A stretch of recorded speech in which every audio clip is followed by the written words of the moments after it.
నమస్తే దోస్తులు, అందరు ఎట్లున్నారు? మంచిగా ఉన్నారా? ఈరోజు నేను ఏమి అడగాలని రాలేదు. కేవలం నా మనసులో ఉన్న చిన్న బాధను, నా ఆశను మీతో పంచుకోవాలని వచ్చిన. ఇల్లు సర్దుకుంటూ నా పాపను చూసుకుంటూ అసలు నాకేమనిపిస్తుందో మీకు చెప్పాలనుకుంటున్నా. ఒక స్త్రీగా ఇంట్లో ఎన్నో బాధ్యతలు మోస్తూ పిల్లలకు ఆసరాగా ఉంటుంది.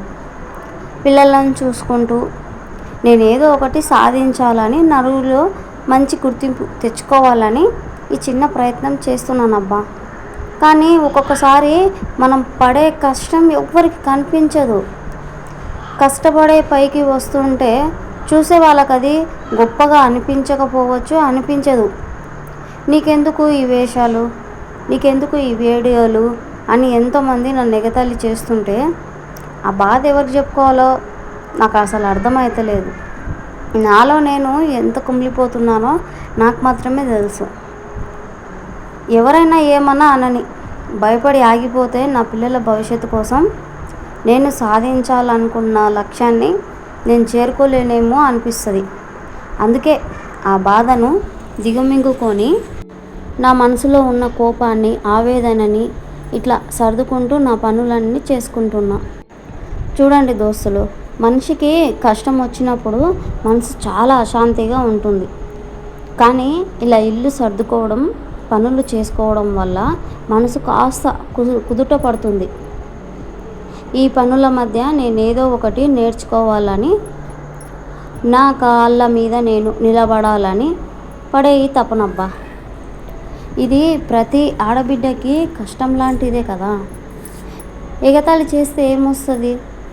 ఎగతాళి చేసే వాళ్ళకి మనం చెప్పే సమాధానం మన మాటల్లో ఉండకూడదు, మన పనిలోనే ఉండాలి.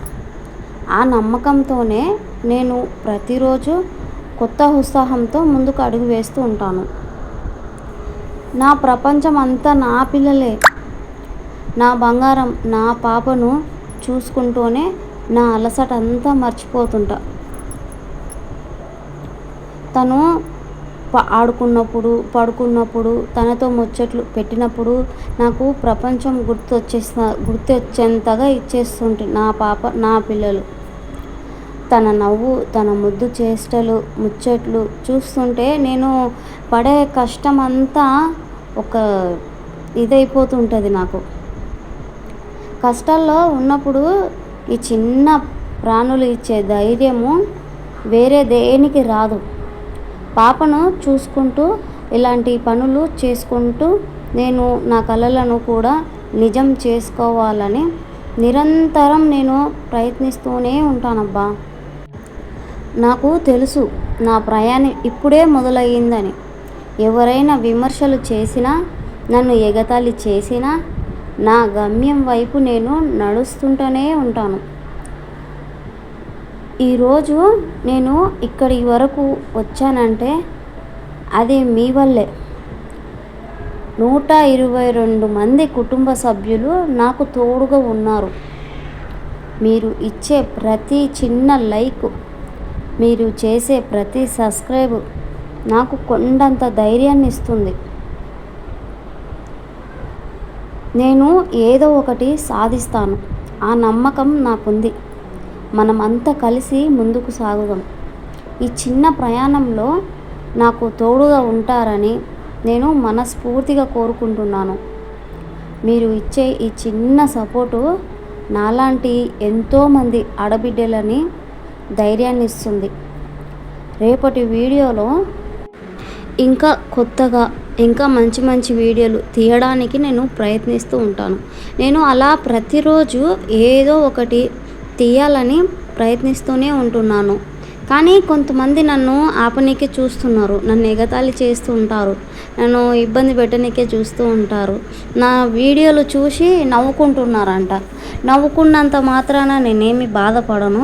అది వాళ్ళకి తెలియక నన్ను ఇంకా నా ముందెళ్ళే చెప్పి నన్నే ఇబ్బంది పెడుతూ ఉంటారు. ఏం పర్వాలేదు, నేను ఎలాంటి విషయాలకు నేను భయపడేదే లేదు, నేను తగ్గేదే లేదు.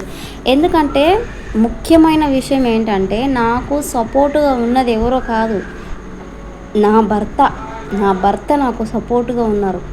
నేను ఎందుకు భయపడాలా? ఆయననే సపోర్ట్ చేస్తున్నప్పుడు ఎందుకు భయపడేది నేను? ఇంకా మంచి మంచి వీడియోలు చేస్తూ ఉంటాను. ఈరోజు నాకేం తెలియకపోవచ్చు. వీడియో ఎలా చేయాలి, వీడియో ఎలా తీయాలి, వీడియో ఎలా ఎడిటింగ్ చేయాలి, వీడియోని ఎలా థంబ్‌నెయిల్ సెట్ చేయాలి, టైటిల్ ఎలా పెట్టాలి, కాస్త అదేంది ఇంకా టైటిల్‌లో ఇంకా థంబ్‌నెయిల్ మీద టెక్స్ట్ ఎలా రాయాలా అన్న విషయం నాకు తెలియకపోవచ్చు. రోజుకొకటి నేర్చుకుంటుంటే నాకేదో కొత్తగా నేర్చుకున్నట్టుగా, నేనేదో చదువుతున్నట్టుగా నాకు అనిపిస్తుంటుంది. నిజంగా చాలా ఒక్కొక్కసారి నేను చిన్న చిన్న విషయాలు నేను ఇలా ఇంట్లో ఉండి నేర్చుకుంటుంటే నాకు చాలా ఆనందంగా అనిపిస్తుంటది.